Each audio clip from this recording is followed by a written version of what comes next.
근데 어제 이재명 대표는 또 그런 얘기도 했습니다. 입장문을 발표하면서 김대중, 노무현 두 전직 대통령의 이름을 거론하기도 했는데 이 대표의 목소리로 직접 한번 들어보시겠습니다.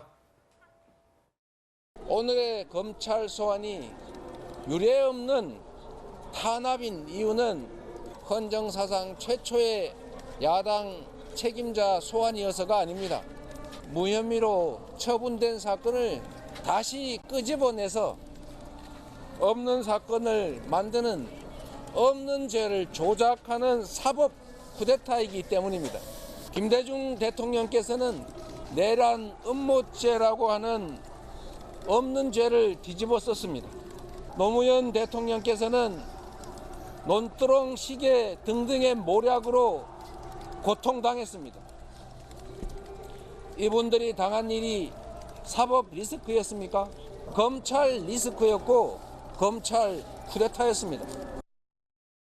자, 어제 이재명 대표가 쫙 들고 있었던 적에 한 8페이지 정도 되는 입장문 2,300자였다고 하고 입장문 이제 발표하기 전에 어느 시위하는 분이 이 대표 쫄았습니까?라고 그랬더니 쉿 하면서 또 멘트를 시작하기도 했고 저걸 여유를 부렸다 이렇게 봐야 될지는 모르겠으나 자, 이 대표가 저렇게 두 전직 대통령의 이름을 거론한 것과 관련해서요. 국민의힘이 아주 강하게 이 대표를 비판을 했습니다. 한번 들어보시죠.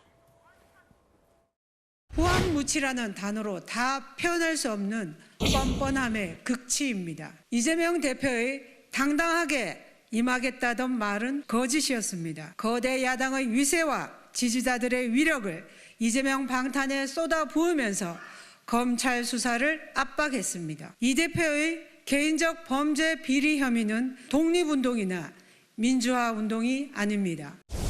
김대중 대통령에 대한 모욕죄에 해당한다. 이건 정치적인 어떤 단합이 아니라 범죄 수사에 대한 그런 부분들인데 열심히 조사를 받았고 진실을 밝히겠다. 이 정도로 했으면 차라리 국민들이 적절하다고 생각했을 겁니다.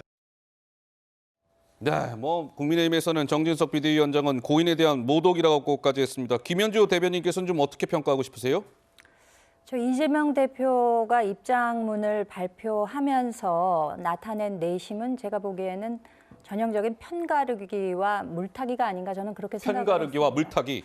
왜냐하면 본인은 그 기득권 세력에 대해서는 상당히 본인이 반란이자 불손함이다 이제 이렇게 표현을 했었거든요. 지금 스스로가 야당 대표시면 우리나라 서열 10손가락에 안 들어가는 기득권 세력이 본인도 되신 거거든요. 근데 마치 본인은 청초하게 있는 사람인 것처럼 그렇게 편가르기를 한 것이고 그리고 전 대통령들 김대중 대통령이나 노무현 대통령의 사례를 든 것은 과거 권위주의 시대에 검찰 탄압이 있었던 상례를 들어서 본인이 본인의 혐의에 대해서 좀 물타기를 하려는 그런 시도가 아니었나 저는 이제 그렇게 해석을 하고요. 예. 사실상 이제까지 헌정사상 최초로 야당 대표가 소환이 됐다라고 이야기를 하시지만 이제까지 이재명 대표와 같은 야당 대표가 없었기 때문에 그런 것이라고 저는 생각을 합니다. 예. 그러니까 사실상 이재명 대표의 사법 리스크에 대해서 이것이 민주당의 리스크다라는 지적이 과거부터 있어 왔고 이제 어제부터 그것이 이제 실제 노출이 돼서 이제 시작이 되었다고 보지만 저는 이것이 어떻게 보면 국민적 리스크라고 보는 것이 어제 저 성남지청 앞에 10차선 도로를 사이에 두고 예를 들면 이념에 따라서 맞아요. 찬반 집회. 찬반이 굉장히 그 목소리가 높았지 않습니까? 그랬어요. 맞아요. 마치 그 조국 시즌2를 보는 것과 같은 이런 만약에 이재명 대표가 아니었으면 민주당 대표가 없었을 이런 사회적 갈등, 반목, 분열의 양상이 나타나는 것은 어떻게 보면 우리 국민들께도 상당한 리스크로 작용하고 있다. 저는 그렇게 생각이 됩니다.